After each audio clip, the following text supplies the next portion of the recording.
अस्सलामुअलैकुम viewers, CSS all in one में खुश आमदीद। आज का हमारा लेक्चर स्ट्रक्चर ऑफ अर्थ और प्लेट टेक्टोनिक्स के ऊपर है। बहुत ही अहम टॉपिक है। ज़लज़ले क्यों आते हैं और आतिशदां पहाड़ क्यों फटते हैं, इन सब के पीछे जितनी साइंस है उसको आज हम इस लेक्चर में कवर करेंगे। इस लेक्चर को मैंने दो हिस्सों में डिवाइड किया है। पहले हिस्से में हम प्लेट टेक्टोनिक्स और वोल्केनोज के बारे में पढ़ेंगे और दूसरे हिस्सों में हम इनका तल्लक अर्थक्वेक के साथ बताएंगे कि क्या तल्लक है प्लेट टेक्टोनिक्स और ज़लज़ले का।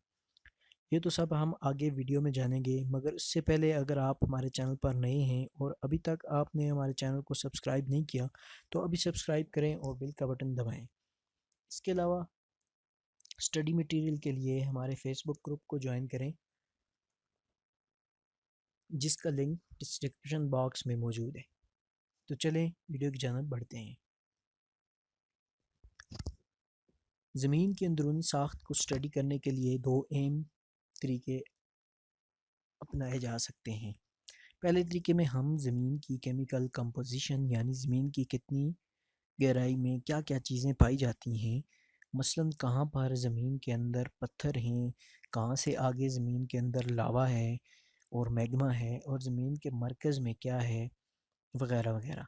तो इसके लिए हम अर्थ क्रस्ट, मेंटल और कोर के हिस्सों में हम ज़मीन को तकसीम करते हैं। अर्थ क्रस्ट सबसे ऊपर वाला हिस्सा होता है, यानी बैरूनी हिस्सा, जो कि ये खुश्की के बरआज़म और समुद्रों पर मुश्तमिल है। ये तकरीबन 40 किलोमीटर गहरा होता है। नेक्स्ट हमारे पास मेंटल आता है। ये तकरीबन 2900 किलोमीटर गहरा है। और इसके बाद आउटर कोर और इनर कोर ज़मीन के हिस्से हैं। आउटर कोर माया हालत में है और इनर कोर हार्ड सॉलिड हालत में है। आउटर कोर 2300 किलोमीटर थिक है, जबकि इनर कोर 1200 किलोमीटर थिक है। ये सब थिकनेस मिलाकर हमारे पास ज़मीन का रेडियस औसतन 6371 किलोमीटर बनता है। ये जनरल नॉलेज में सवाल आ सकता है कि ज़मीन का रदास या रेडियस कितना है। अब दूसरे तरीके की तरफ देखते हैं कि हम अर्थ के अंदरूनी स्ट्रक्चर को कैसे स्टडी कर सकते हैं। तो वो तरीका लेयर्स वाला है। अर्थ के अंदरूनी साख्त को हम तीन मेन लेयर्स में तकसीम कर सकते हैं। उनकी मैकेनिकल प्रॉपर्टीज़ को देखते हुए ये तीन लेयर्स लिथोस्फीयर, एस्थेनोस्फीयर और मेसोस्फीयर हैं। टॉप मोस्ट लेयर को, जिस पर हम रहते हैं, उसको लिथोस्फीयर कहते हैं। लिथोस्फीयर ज़मीन के क्रस्ट और मेंटल के ऊपर वाले हिस्सों को मिलाकर बनाई होती है। लिथोस्फीयर से निचली लेयर को एस्थेनोस्फीयर कहते हैं। एस्थेनोस्फीयर सेमी लिक्विड हालत में है, यानी कि आधी माया है और आधी सॉलिड है, और ये लिथोस्फीयर से ज़्यादा कमज़ोर होती है।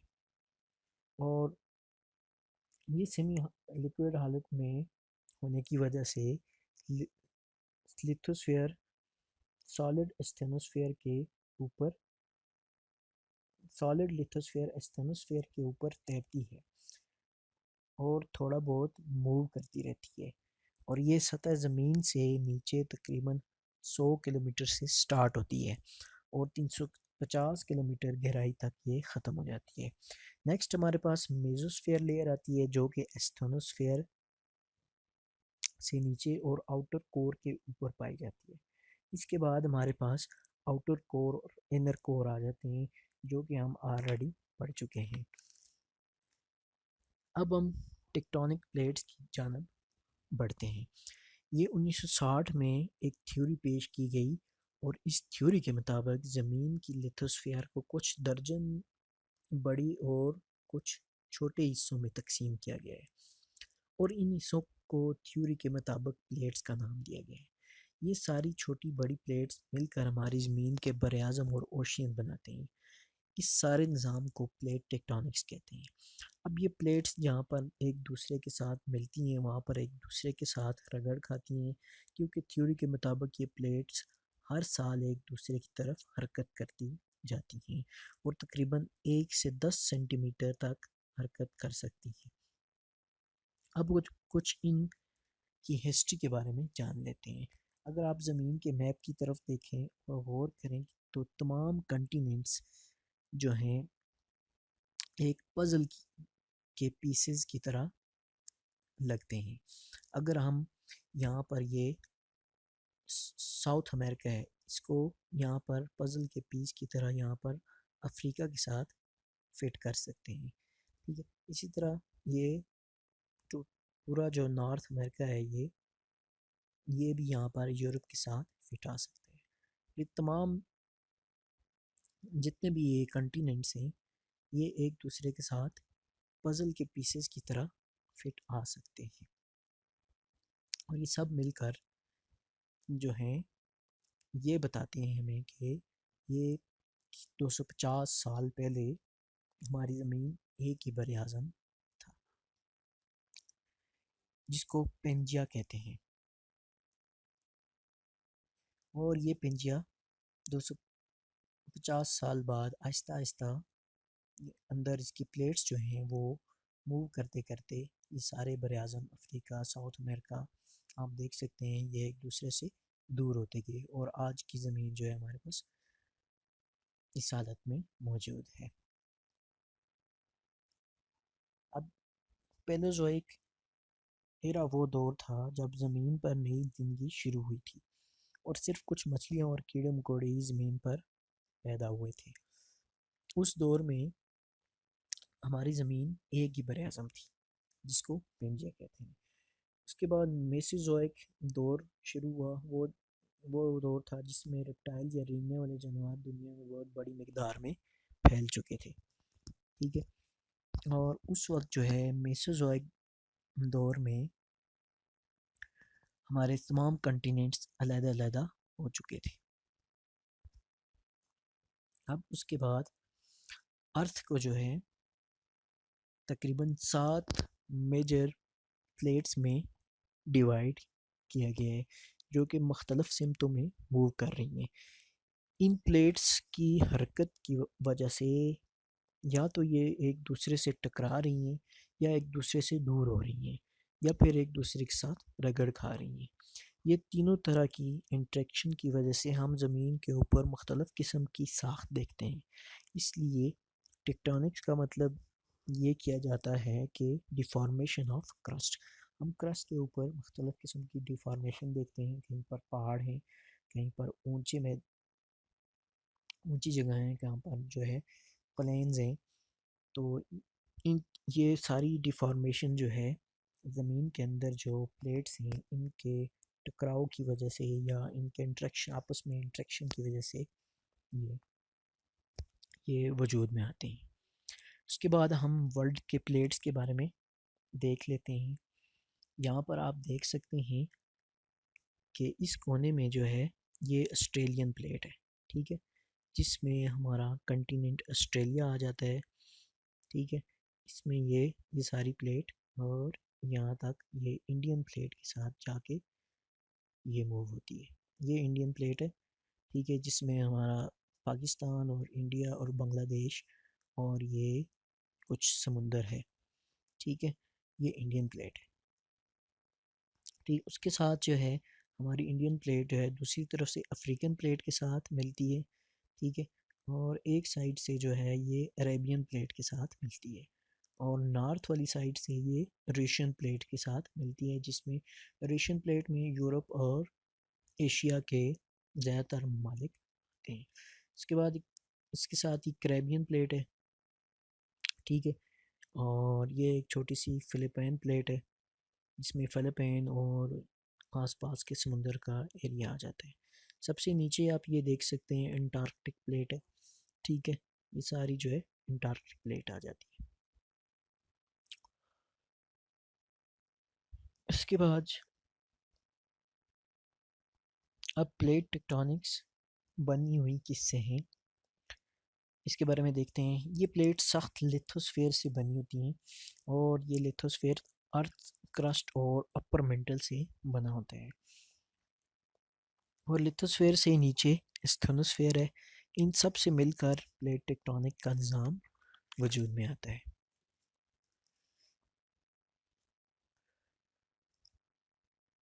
अब क्या होता है जब प्लेट एक दूसरे से जब इनकी बाउंड्रीज आपस में मिलती हैं और इंट्रैक्शन होती है, what happens at plate tectonic boundaries.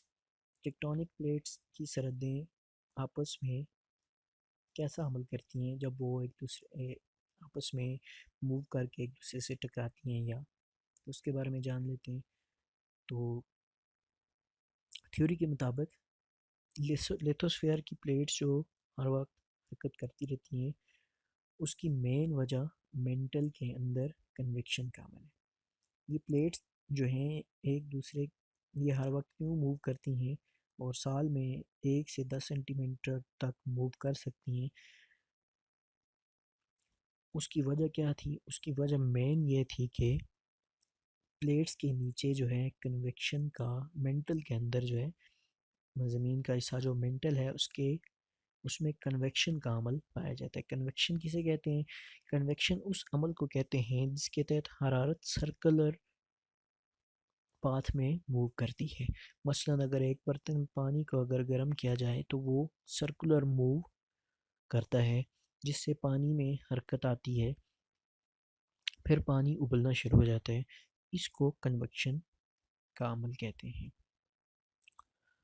अब प्लेट की बाउंड्रीज जो हैं, जहाँ पर ये प्लेट एक दूसरे से मिलती हैं, वहाँ पर 3 किस्म के कंटेक्ट्स उनके दरमियान में हो सकते हैं। वो 3 कंटेक्ट्स क्या हो सकते हैं? या वो डाइवर्ज हो सकते हैं। डाइवर्ज का मतलब है कि एक दूसरे से दूर होना, मुंतशिर होना। या वो कन्वर्ज हो सकते हैं। कन्वर्ज का मतलब होता है कि एक जगह पे एक नुक्ते की तरफ मरकूज़ होना, दोनों एक ही तरफ मूव करें। और ट्रांसफॉर्म से मुराद कि एक साइड से, मतलब वो आपस में रगड़ खाएं या फिसल कर एक दूसरे से अलग अलग हो जाएं। तो इनके बारे में डिटेल में पढ़ते हैं। डाइवर्जेंट बाउंड्रीज ऐसी बाउंड्रीज में जो है प्लेट्स एक दूसरे से दूर मूव करती हैं, डाइवर्ज करती हैं, और बाउंड्रीज पर जो है खाली जगह पैदा हो जाती है। और इस खाली जगह को फिल करने के लिए जो है मेंटल से जो है, आप देख सकते हैं यहाँ से, ये जो है लावा बाहर निकलता है, ये मैग्मा बाहर निकलता है और इस जगह को फिल करता है। और ये आप देख सकते हैं यहाँ पर ये रिजेस बन रही हैं, मतलब पहाड़ी बन रही है। और ये पूरा एरिया जो है, यहाँ पर ये लावा निकलता रहा और ये पहाड़ी वजूद में आती रही। अभी आप इससे अंदाज़ा लगा सकते हैं कि ये पहाड़ कैसे वजूद में है। ये इसी तरह जो है ज़माने कदीम से जो है ज़मीन के अंदर जो है ये गर्म लावा जो है निकल कर जो है ये पहाड़ बनाता रहा है। ठीक है। अब जो है नेक्स्ट हमारे पास जो है कन्वर्जेंट बाउंड्री होती है। कन्वर्जेंट बाउंड्री जो है 3 स्टाइल्स में बनती हैं या इंटरेक्ट करती हैं। तो उसमें कंटिनेंट कंटिनेंट कोलिजन हो सकती है। अगर दो प्लेट्स जो हैं वो उनकी बाउंड्रीज कंटिनेंट में आती हैं तो वो उसको कंटिनेंट कंटिनेंट कोलिजन कहेंगे। कंटिनेंट ओशियन क्रस्ट कोलिजन हो सकती है। एक प्लेट जो है वो कंटिनेंट है ज़्यादातर और दूसरी जो है वो ओशियन में है, तो उनका आपस में कोलिजन हो सकती है। और ओशियन ओशियन तीसरा स्टाइल जो है ओशियन ओशियन कोलिजन हो सकती है। अब क्या होगा कंटिनेंट कंटिनेंट कोलिजन में? इसमें जो है आ, ये एक हमारे पास ये कंटिनेंटल क्रस्ट, या ये हमारे पास एक प्लेट है और दूसरी तरफ जो है ये दूसरे कंटिनेंटल क्रस्ट प्लेट है या लिथोस्फीयर है। ठीक है। ये एक प्लेट है हमारे पास, ये एक प्लेट होगी और ये एक प्लेट होगी, क्योंकि प्लेट्स जो हैं क्रस्ट और लिथोस्फीयर दोनों से मिलकर बनी होती हैं। ठीक है। अब जब दोनों एक दूसरे के साथ मूव करेंगी तो कन्वर्ज, कन्वर्ज का मतलब होता है कि एक दूसरे एक ही नुक्ते की तरफ वो मूव करेंगी, तो आपस में वो टकराएंगी। तो इस सूरत में जो है पहाड़ जो हैं वजूद में आते हैं। और ये जितने जितने पहाड़ हैं जैसे यूरोपियन एल्प्स और हिमालयाज़ वगैरह, ये इसी तरह मूव प्लेट्स के मूवमेंट से वजूद में आए हैं। उसके बाद हमारे पास कंटिनेंट ओशियनिक क्रस्ट कोलिजन आ सकती है। इसमें में जो है हमारे पास एक जो है ये कंटिनेंटल प्लेट आ गई और दूसरी जो है ओशियानिक प्लेट आ गई, ठीक है। ये ओशियन का क्रस्ट है और ये जो है कंटिनेंट का क्रस्ट है, ठीक है। अब जो ही जो है ओशियन की प्लेट जो है इससे मूव करेगी, तो लाजमी बात है यहाँ पर एक अमल होगा। इस अमल में ये होगा कि ये जो है प्लेट एक जो है सबडक्ट कर जाएगी, मतलब कि एक प्लेट जो है दूसरी प्लेट के नीचे चली जाएगी और दूसरी प्लेट जो है पहले के ऊपर चढ़ जाएगी। तो जो नीचे चली जाएगी उसको सबडक्टिंग प्लेट कहेंगे। इस सारे अमल को सबडक्शन कहते हैं, ठीक है। और सबडक्टिंग प्लेट क्या करेगी? सबडक्टिंग प्लेट जो है रगड़ की वजह से मेल्ट होना शुरू हो जाएगी। मेल्ट होने की सूरत में यहाँ पर ये जो है लावा क्रिएट करेगी या मैग्मा क्रिएट करेगी, ठीक है।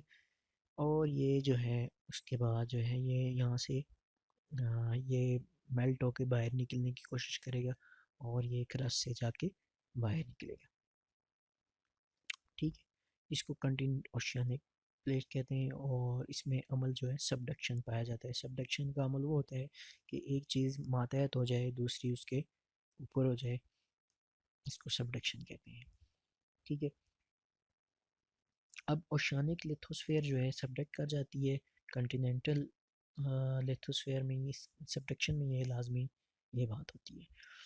Oceanic lithosphere heats and dehydrate हो जाता है और मेल्ट होके जो है वोल्केनोस की सूरत में ये बाहर निकलता है। जैसे एंडीज़ के जो हैं ये वोल्केनोस जो हैं वो सबडक्शन की सूरत में वजूद में आए हैं, या पिक्चर में आप ये देख सकते हैं। अब ओशियानिक प्लेट कलिजन, उसमें क्या होगा जब ये टू प्लेट्स जो हैं ओशियन की कोलाइड करेंगी, तो उसी तरह जो है एक जो है दूसरी प्लेट के ऊपर चढ़ जाएगी, ठीक है। और वहाँ पर जो है मेंटल के अंदर जो है एक दूसरी सबडक्टिंग प्लेट मेल्ट होके सब वहाँ पर जो है मेल्ट होना शुरू हो जाएगी, ठीक है। इसको ये सबडक्शन जोन बनाएंगे। और जो है सबडक्शन जोन जो है थोड़ी सी डाउनवर्ड होके जो है ओशियानिक फ्लोर में ट्रेंच बनाएगी। ट्रेंच किसे कहते हैं? खाई जिसको कहते हैं उसको ट्रेंच कहते हैं। और ये जो सबसे दुनिया की सबसे डीपेस्ट या सबसे निचली सतह जो है उसको मारियाना ट्रेंच कहते हैं, वो भी इसी सूरत में आई है, ठीक है। जनरल नॉलेज में सवाल आ सकता है कि सबसे गहरी जगह दुनिया की कौन सी है, या समुद्र में सबसे गहरी जगह कौन सी है? वो मारियाना ट्रेंच है जो कि 11 किलोमीटर गहरी है। अब ओशियानिक प्लेट कलेजन में क्या होता है, एक हमारे पास सबडक्टिंग प्लेट आ गई, दूसरी जो है ओवरराइडिंग प्लेट आ गई, ठीक है। सबडक्टिंग प्लेट नीचे चली गई, ठीक है। और उसके बाद जो है जब ये नीचे चली जाएगी तो यहाँ से ये समुंदर है, समुद्र का पानी है और ये ट्रेंच बनना शुरू होगी, आप यहाँ पर देख सकते हैं इस सूरत में। और उसी के साथ ही हमारे पास जो है ये ये सबडक्टिंग प्लेट मेल्ट होना शुरू हो जाएगी और मेल्ट होने के बाद जो है लावा निकलना शुरू हो जाएगा और जो है समंदर में आइसलैंड आर्क्स बननी शुरू हो जाएंगी, ठीक है। ट्रांसफॉर्म बाउंड्रीज जो हैं जब जो है एक प्लेट जो है दूसरी प्लेट के साथ जो है स्लिप हो जाए और रगड़ खाए, ठीक है। तो इस सूरत में क्या होगा, इस सूरत में हमारे पास इस तरह की और ज़मीन पर जो है डिफॉर्मेशन आती है। जैसे ये जो है ये ट्रांसफॉर्म की वजह से आया है, सैन एंड्रियास में ये ट्रांसफॉर्मेशन ट्रांसफॉर्म की वजह से ये डिफॉर्मेशन आई है। नेक्स्ट हम देखते हैं वोल्केनोज और प्लेट टेक्टोनिक्स, इनके दरमियान आपस में कनेक्शन क्या है। वोल्केनो का जो है मतलब वुल्कान से निकला है, जो कि रोमन मैथोलॉजी में गॉड ऑफ फायर को कहते हैं, ठीक है। वोल्केनो क्या होता है? ये एक चिमनी या एक सुराख होता है जो कि जो है ज़मीन के अंदर मैग्मा या मोल्टन रॉक, मैग्मा किसे कहते हैं? मोल्टन रॉक को मैग्मा कहते हैं। उसके साथ जो है ये एक सुराख के ज़रिए कनेक्ट होता है और जब ये जब ये मैग्मा तार में ज़्यादा हो जाता है तो ये यहाँ से बाहर निकलना शुरू हो जाता है। ठीक है, इसको वल्केनोज कहते हैं। और इसका प्लेट टेक्टोनिक्स के साथ क्या ताल्लुक है, क्योंकि सबडक्शन जोन में जो है जब एक प्लेट दूसरी प्लेट के साथ सबडक्ट करती है तो ये सबडक्टिंग प्लेट मेल्ट होकर मैग्मा में कन्वर्ट होकर इन वल्केनोज की सूरत में बाहर निकलती है। अब ये जो है ज़्यादातर वल्केनिक्स जो हैं वल्केनोज कहाँ पर पाए जाते हैं, ये ज़्यादातर जो है एक पैसिफिक रिंग ऑफ फायर है। ये पैसिफिक एरिया में इस इसमें जो है ये एक रिंग की सूरत में इसने अख्तियार किया हुआ है। ठीक है, और इन ये जो रेड पॉइंट्स दिखाए गए हैं, ठीक है, ये तमाम जो है रिंग है और तकरीबन 80% जो है वल्केनोज यहाँ पर पाए जाते हैं इस पैसिफिक एरिया में। इसमें जो है पैसिफिक प्लेट आ जाती है, ऑस्ट्रेलियन प्लेट आ जाती है, ठीक है, नॉर्थ अमेरिकन प्लेट आ जाती है, ठीक है, और इसको कहते हैं पैसिफिक रिंग ऑफ फायर। वल्केनोज कैसे तीन तरह से बनते हैं, सबडक्शन से, रिफ्टिंग से और हॉट स्पॉट से। ठीक है, सबडक्शन से कैसे, जब एक प्लेट सबडक्ट करती है तो रगड़ की वजह से वो जो है मेल्ट होती है और मेल्ट होने के बाद जो है वो मैग्मा जो है वल्केनोज की सूरत में बाहर निकलता है। या दो प्लेट्स जो हैं जब डाइवर्ज करती हैं, डाइवर्ज एक प्लेट इधर जा रही है एक इधर मूव कर रही है, दरमियान में से जो है लावा जो है या मैग्मा जो है उसको मौका मिलता है और वो यहाँ से बाहर निकलता है। ठीक है, नेक्स्ट हमारे पास हॉट स्पॉट वल्केनोज जो हैं। हॉट स्पॉट वल्केनोज जो हैं ये हमारे पास जो है जो किसी भी टाइम पे इरप्ट हो सकते हैं। अब ये हॉट स्पॉट वल्केनोज क्या होते हैं, ये हार्ड मेंटल होता है जो टेक्टोनिक प्लेट के मिडल में से ब्रीच करके बाहर निकल आता है। ठीक है, और इसी की सूरत में जो है आइसलैंड जितने भी हैं समंदर के अंदर वजूद में आते हैं, इनको हॉट स्पॉट कहते हैं। प्लेट टेक्टोनिक्स जो हैं ये मूव होती रहती हैं और ये मूव होने की वजह से कभी एक जगह से इरप्ट होगी, फिर दूसरी जगह पे, फिर तीसरी जगह से, फिर चौथी जगह से। इसलिए हमारे पास जो है छोटी छोटी जो है पहाड़ियाँ नज़र आएंगी। अभी जो है ये यहाँ से ये इरप्ट हो रही हैं, पहले यहाँ पर था, फिर उससे पहले, फिर उससे पहले, फिर उससे पहले। ठीक है, अब मैग्मा और लावा के दरमियान क्या फ़र्क है। मैग्मा जो है जब ज़मीन के अंदर जो है मोल्टन राख होगा उसको हम मैग्मा कहेंगे, और जब वो एक दफ़ा बाहर निकल आएगा तो उसको जो है वो लावा में कन्वर्ट हो जाएगा या उसको हम लावा कहेंगे। मैग्मा और लावा जो हैं केमिकली दोनों सेम चीज़ें हैं। ये मोल्टन राक्स होते हैं, पिघले हुए सख्त गर्मी और प्रेशर की वजह से जो है ये माया में कन्वर्ट हो जाते हैं या लिक्विड फॉर्म में कन्वर्ट हो जाते हैं। अब हम टाइप्स ऑफ वल्केनोज के बारे में थोड़ा देख लेते हैं। ये एक टेबल दिया गया है जिसमें जो है इंक्रीजिंग विस्कोसिटी या वायलेंस की लिहाज से उनको डिवाइड किया गया है। ठीक है, ऊपर से नीचे अगर हम आएँ तो इन टाइप्स में जो है उस लावे की विस्कोसिटी बढ़ती है, थिकनेस या विस्कोसिटी बढ़ती है या उसका वायलेंस बढ़ता है। तो पहली टाइप फ्लड और प्लेट्यूब साल्ट जो हैं ये कम विस्कस या वायलेंट होते हैं। शील्ड वल्कानो और कैल्डेरा के हवाले से इसको आप डिटेल से पढ़ सकते हैं। नेक्स्ट में हम जो है कुछ वल्केनोज जो चोटियाँ होती हैं उसके बारे में देख लेते हैं कि ये कौन सी किस किस्म की होती हैं, क्या टाइप्स होती हैं, एक लिखते हैं। ऐसे वल्केनोज जो अभी इरप्ट कर रहे हैं या उगल रहे हैं लावे को, या अभी करंटली वो नहीं उगल रहे लेकिन फ्यूचर में वो जो है किसी भी टाइम जो है वो उनसे लावा इरप्ट हो सकता है। ऐसे ऐसे वल्केनोज को एक्टिव वल्केनोज कहते हैं। उसके बाद डॉर्मेंट वल्केनोज वो होते हैं जो काफ़ी अरसे से उनमें से लावा नहीं निकला है, ठीक है, और लेकिन फ्यूचर में कुछ पॉसिबिलिटी हो सकती है कि वो उनमें से लावा निकल सकते हैं। और उसके बाद जो है एक्सटेंट वल्केनोज हैं जो कि बिल्कुल ख़त्म हो चुके हैं और अब कोई उम्मीद नहीं कि वो फ्यूचर में लावा निकले। वल्केनोज के पार्ट्स कौन से होते हैं? उसमें जो है सबसे